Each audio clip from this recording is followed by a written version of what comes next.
Israel is in really serious trouble today, and there's little hope of getting away from that moving forward. Second, that the Americans are also losers, although they do not lose as big as Israel does.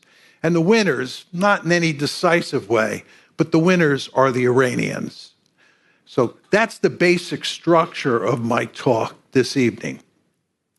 Now, let me start with what happened on October 7th and talk about the Gaza war.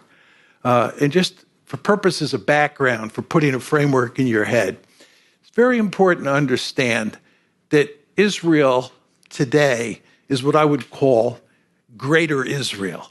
Israel controls everything between the river and the sea. And of course, that phrase is usually associated with Hamas. And what Hamas wants is to control everything between the river and the sea, just like Israel does. And the end result is that what you have today is a Greater Israel. And that Greater Israel includes what's called Green Line Israel. That was Israel before the 1967 war, plus Gaza, plus the West Bank. Okay, so there are those three areas that comprise Greater Israel. And what's very important to understand is that inside Greater Israel, there are roughly 7.3 million Palestinians and roughly 7.3 million Israeli Jews. There is rough equality between the two sides. So the question is, how does Israel think about dealing with Greater Israel, where you have rough equality between these two populations? And there are basically four options.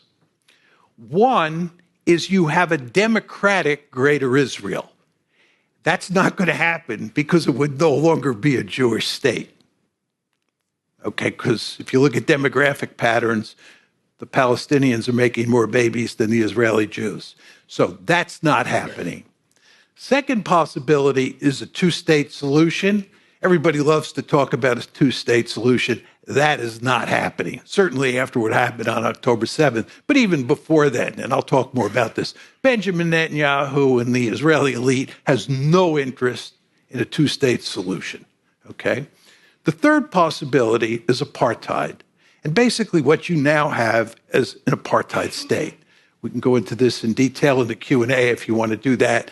But if you look at Amnesty International, Human Rights Watch, and B'Tselem, which is the leading human rights group in Israel,